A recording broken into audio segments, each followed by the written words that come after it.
Hello, magandang gabi. Shoutout tayo. At the same time, sasagutin ko din yung mga comments regarding dun sa exploration. Hindi investigation, exploration na lang yun ang nangyari. Kasi nga kinancel, di ba? So, basahin natin yung mga comments. May mga sasagutin ako dito. Unahin ko muna yung sasagutin. Sabi gano'n ni Papa Bogart story kasi, hininga ko daw yon. Sabi ko, hindi yung hininga kong pakinggan mo, yung woo, yung ganon. Or who, nakaabot sa malayo na may kasama. Oo, naiintindihan ko to kasi sinabi din ito ni Sir, Sino ba yung nagsabi sa akin? Ni Sir Jonathan Eugenio, more on buntong hininga daw ang una ko narinig. Tama ha? Oo, may hininga ko talaga yung narinig mo nung una. Pero, pakinggan natin ha.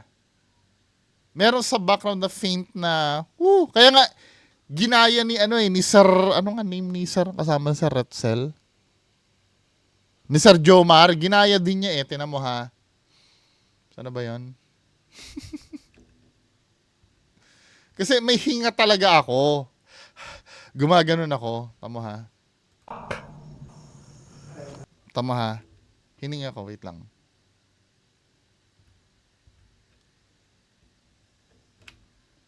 Yung papasukin namin.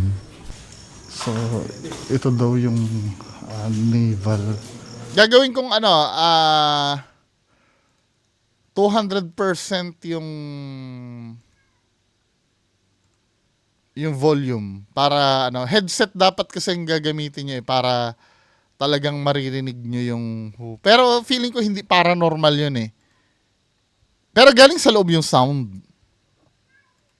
Radio, pucha, alam mo yung parang ito yung nakakatakot na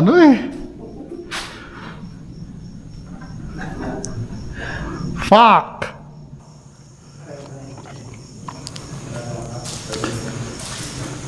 Dito ba yung part na yun? Kaya pala sinasabi na may tumira dito kasi may kwarto-kwarto siya. Sa tagpong ito, may narinig kami na parang ito, pakinggan nyo na ha. May hininga kasi ako talaga. Gumaganon ako pero may something sa background na ungol. Kayo nang humusga, pakinggan nyo. You know, sa back nung ko, may ganon. Pakinggan nyo ha. Kami na parang ungol. Kayo nang humusga, pakinggan nyo.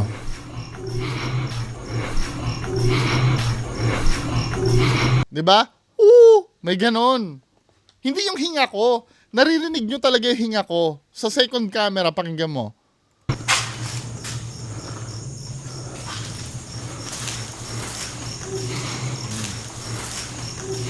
Diba? May ganon. Kaya nga inimitate ni inimitate ni Sir Jomar Sabi ni Sir Jomar dito,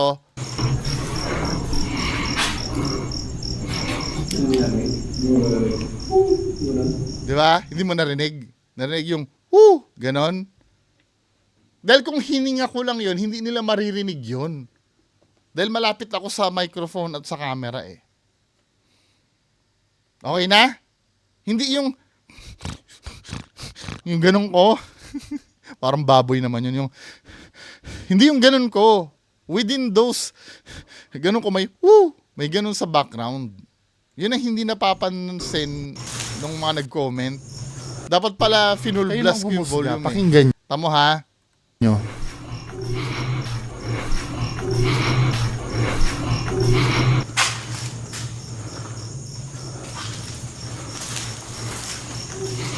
Diba merong may ganon. Hindi yung hininga ko. Uulitin ko si Sir Jomar narinig niya malayo sa akin. Kung hininga ko yun, hindi nila maririnig yun. Sabi ni Sir Jomar,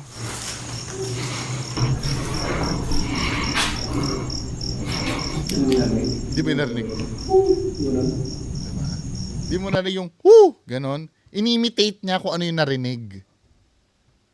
'Di ba? Hindi ko hininga yon. Pero nung nandyan kami, nasa loob yon, ang duda nga namin meron dyan sa likod na yan eh. Sa likod nitong aparador na to. Parang may mga kama-kama dyan. 'Di ba? Okay na tayo doon sa ungol. Hindi hininga ko yun ha, ungol. 'Di ba? Anyway, mga kababayan ko, pagpatuloy natin magbasa ng comments, no? Hello, Sir... Ay! Marge Andy. Ano bang name nito? Hindi ko mabasa pag tuloy-tuloy yung... Ano eh. Margandi? Marge Andy? Dahil dalawa po kayo? Marge Andy ba? O Margandi? Salamat, sir. May nagpupunas daw ng kulangot. Ito ha, may upcoming investigation ako. Ginawa ko kagabi yung investigation. Hindi ako gumamit ng spirit box or ano. Gumamit ng EMF reader pang baseline, pero ginamit ko ghost tube tsaka necrophonic. Kasi yun na request eh, gamitin mo naman yung ghost tube at necrophonic. Basta panoorin nyo na, baka Sunday ko ipalabas. I-edit ko pa yung video eh. Anyway, ano natin, 'di ba? Sabi ni Sir or Ma'am Innocent Zero, ginagawa nyo dyan. Wala lang po, nagbi-video. Sabi ni Sir Balong HQ, tama, totoong tao ang pinaka-prices sa lahat. Siguro yung nakakatakot.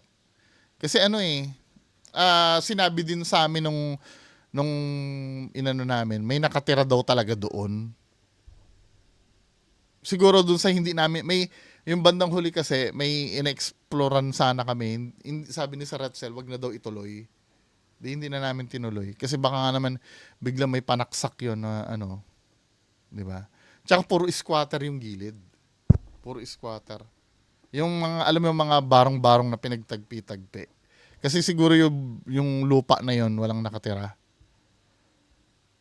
Hello, Sir Joey Evangelio siguro. Papa Bogart story, hininga mo yon, loko. Hindi siya hininga. Na-explain ko naman na eh.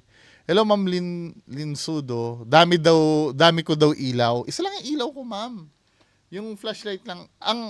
Kung hindi ko iilawan yun, ma'am, siguro nakikita ni ma'am, nakaharap sa akin yung ilaw. Para hindi makikita ang mukha ko sa selfie na na camera. Kung hindi ko gagamitin yung ilaw. Hindi naman dahil sa takot, 'di ba? Siguro takot ako na madapa doon kasi madilim. Obligado talagang mag-ilaw. At kung hindi naman ako mag-ilaw, inutil din yung camera na nakaharap sa mukha ko. I'm so sorry ko pero pipilitin ko next time na hindi masyadong makaka-capture yung camera sa harap ko. Akala kasi nila natakot kasi nag-iilaw. May mga nagko-complain din yan eh na ang dami mo kasing ilaw, ang dami. Kung hindi kayo mag-iilaw, kahit nga yung flashlight na malakas, kulang eh. Nakikita mo yung sarap mo pero inaapakan mo hindi. 'Di ba? Hindi hindi siya worth it. Kung baka mas lalong wala kayo nakita pag pinatay ko yung ilaw. Hello, Sir Krauskal, habing ganon. Ba't nawala? Yan ang delikado talaga lugar. May mga adik na naglalagi. Malamang yan sa mga katabing bahay na squatter, dyan lang din yung ibang adik na nakatira. Okay na yan, sir, bunga hindi nyo na tinuloy yung investigation. Baka imbis na ghost ang makuha nyong evidence. Adik pala ang bubungad sa inyo. Mahirap na. Goods na yan. Medyo creepy nga rin yung place. Sa napuntahan mong mga abandonado, dyan ako parang kinilabutan talaga. Kasi pwedeng matsyempohan mo may adik pala sa loob. Bigla kayong sugurin. Pag nakita kayo, keep safe. Oo, talagang legit talaga na nakakatakot. Hindi dahil sa paranormal. Dahil baka may adik.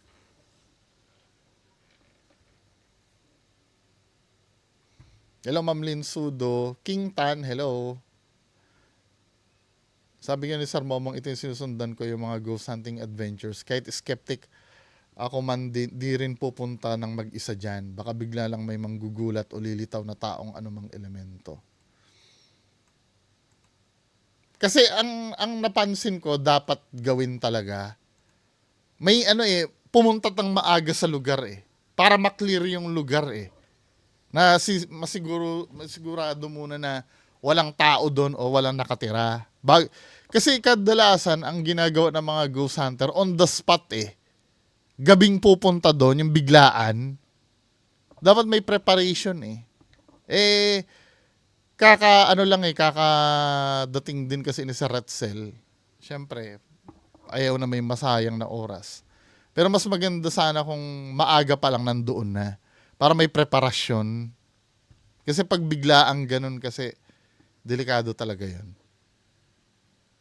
Hello, Ma'am Imelda Basquine, Sir Joseph Aperin, Sir Nicole Aguilar, Sir Rafi Medina, Ma'am May Malagueña, Sir K, walang multo na takot sa lighter at foil. Ma'am Erlinda Balatukan, Sir Joseph Agosto, hello.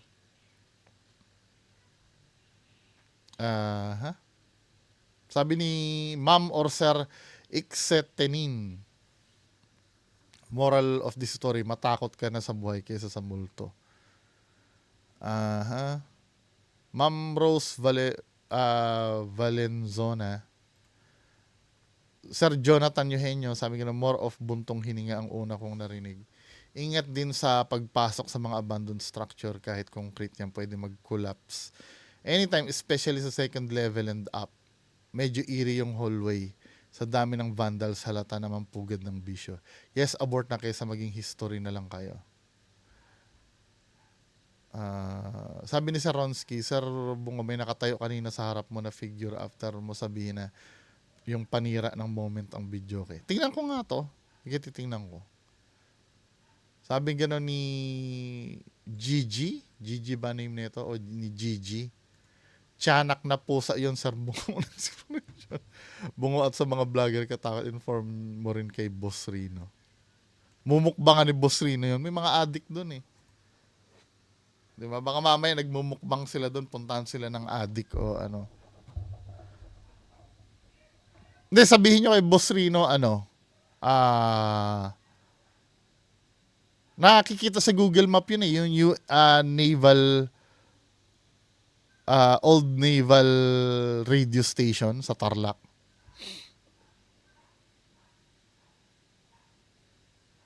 Kahawig nung nasa Clark gawang kano nga. Kahit pader daw. Hello, Sir Mart San, Sir El Jaco. Sa may Maliwalo, Tarlac yata yan. Taga Tarlac ka ba? Okay. Happy Gray Snake, hello. Ranmes Channel. Highway Dust, hello. Then, yung nagre-upload daw kagabi ng kay Jay Costura Sabi gano'n ni Sir Robert Lestohas, Sir J, lalaki ba siya? Opo, lalaki. Hello, Sir Jake Morte. Sabi ni Ma'am Clary Genus, nice throwback. Hanggang ngayon di pa rin nakikita si Catherine. Oo nga, nasa na kaya yun, no? Pero naglatag na si Rudy Baldwin ng dyan ng prediction niya nung may nakikita daw sa isang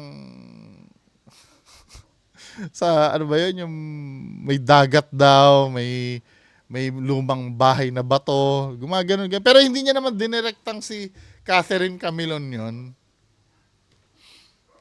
Last update na nakita ko sa net is nung September nung nahulin 2 suspect na magkahiwalay na manhunt. Not sure kung ano nangyari sa kaso, kung naghihiring na ba or what. Kawawa, alam mo ang pangit dyan, yung sa mga nawala, yung mga nawalan, mahirap makamove on sa ganyan Wag naman sana let's say halimbawa namatay, mas magandang makita yung katawan or nalaman talaga kung ano nangyari kaysa yung ganyan na walang closure, yung biglang nawala. Mahirap yan. Lalo na yung mga sabungero, di ba? Na nawawala. Pina-J Costura din yan, yung sabungero. Wala naman nangyari doon eh. Doon sa sabungero. Sabi ni Sir Joel Lopez, tanga din naniwala kay J Costura, paasa lang yung hayop na yan. Bahong puke. Wala naman na itulong yan. Alam mo, nagtatanong muna sa pamilya yan para may idea siya na sasabihin. Hello, Sir Joel Lopez. Sir Momong sabing ganun. Yung sinasabi niya na maaari, di siya confident niyan. Nagpe-play safe siya para kung sakali nagkamali, hindi siya sin. Sabi ni Ma'am or Sir Mustasa, my goodness, unang bugso pa lang ay palpak na si Jay. Ang tagal ng news yan ay hindi pa rin niya alam kung kailan nawawala. Budol lang yan si Gustura at si Rudy Baldwin. Sabi ni Sir Walang Magawa TV, daming hinuhulaan ni Jay Costura. May tumama ba kahit? Meron naman. Hula kasi eh. May tatama talaga. Meron naman. Kaya lang yung pagkatama niya, hindi naman masyadong specific. Na talagang nangyayari naman talaga katulad ng magkakaroon ng lindol, bagyo. Hindi niya naman binibigyan ng date. Eh, mangyayari naman talaga yon kahit na hindi ka manghula. 'Di ba? Ano ang mga generic na hula? Magkakaroon ng bagyo, lindol, sunog, may mamamatay. Lahat naman ito mangyayari naman ito lahat eh. 'Di ba? Dun sa paano ko nasabi mangyayari lahat 'yan? May fee-box para sa lindol. May nagmo-monitor nun. May pag-asa para sa bagyo.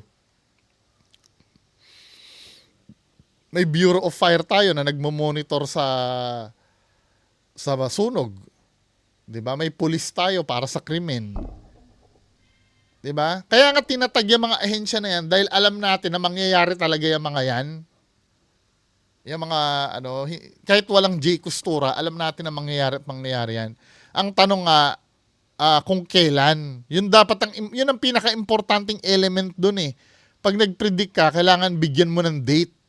Hindi pwede yung sasabihin mo, kahit sino pwede magsabi na na may magaganap na lindol, may magaganap na bagyo, may masusunog na gusali. 'Di ba? Oras lang ang hihintayin mo, may mangyayaring ganun eh. Or may aksidente or may krimen na mangyayari. Eh araw-araw naman may ganun. 'Di ba? Kaya nga yung mga reporter nag-aabang sa police station ng i-cover nila eh. Anyway, next tayo. Hello, Sir Conrad Salinas. Hello po, sir. Ma'am Maricel Mendoza, magandang gabi. Flitspe, hello. Ray Mysterio ka dyan, boss biaang. Hindi ko na ginagamit yan eh. Sabi ni Sir Ramrod Dangka, magandang gabi, boss B. Pa-shoutout po. Mga taga-pangarap Caloocan, salamat po. Kahit nakakatulugan kung mga content mo, diretso pa rin. Salamat sa inyo mga taga-pangarap Caloocan, si Sir Ramrod Dangka. So, proceed tayo sa next content natin mamayang 10:00. Magandang gabi po sa inyong lahat. Bye-bye.